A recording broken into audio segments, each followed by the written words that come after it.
Harold. When it got hot in the valley, Thomas and Alfred drove their cows up to a cool, green pasture in the mountains to graze. Usually they stayed there with the cows for 2 months. Then they brought them down to the valley again. The work was easy enough, but it was boring. All day the two men tended to their cows. At night they went back to the tiny hut where they lived. They ate supper and worked in the garden. Then they went to sleep. It was always the same. Then Thomas had an idea that changed everything. "Let's make a doll the size of a man," he said. "It would be fun to make, and we could put it in the garden to scare away the birds." "It should look like Harold," Alfred said. Harold was a farmer they both hated. They made the doll out of old sacks stuffed with straw. They gave it a pointy nose like Harold's, and tiny eyes like his.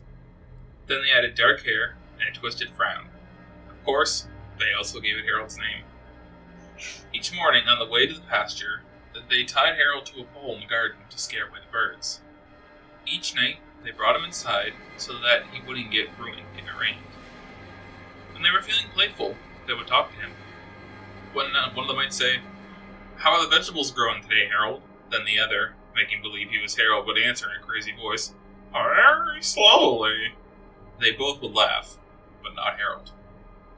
Whenever something went wrong, they took it out on Harold. They would curse at him, even kick or punch him. Sometimes one of them would take the food they were eating, which they were both sick of, and smear it on the doll's face. "How do you like the stew, Harold?"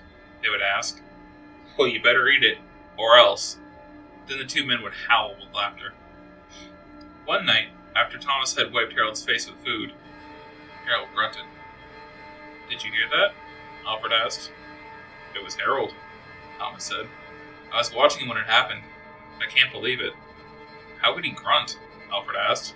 "He's just a sack of straw. It's not possible." "Let's throw him in the fire," said Thomas, "and that will be that." "Let's not do anything stupid," said Alfred. "We don't know what's going on. When we move the cows down, we'll leave him behind. For now, let's just keep an eye on him." So they left Harold sitting in the corner of the hut. They didn't talk to him or take him outside anymore. Now and then, the doll grunted. That was all. After a few days, they decided there was nothing to be afraid of.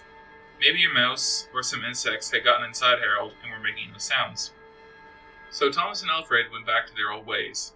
Each morning, they put Harold out in the garden, and each night they brought him back into the hut. When they felt playful, they joked with him. When they felt mean, they treated him as badly as ever. Then one night, Alfred noticed something that frightened him. "Harold is growing," he said.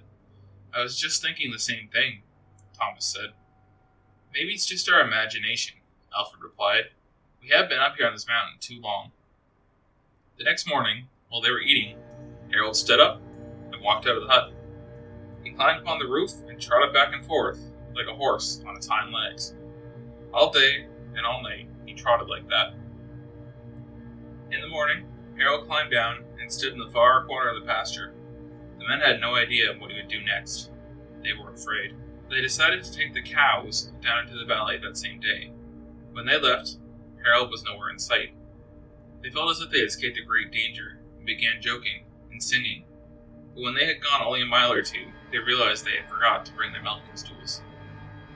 Neither one wanted to go back for them, but the stools would cost a lot to replace. There's really nothing to be afraid of, they told one another. After all, what could a doll do? They drew straws to see which one would go back. It was Thomas. "I'll catch up with you," he said, and Alfred walked on toward the valley. When Alfred came to a rise in the path, he looked back for Thomas. He did not see him anywhere, but he did see Harold. The doll was on the roof of the hut again. As Alfred watched, Harold kneeled and stretched out a bloody skin to dry in the sun.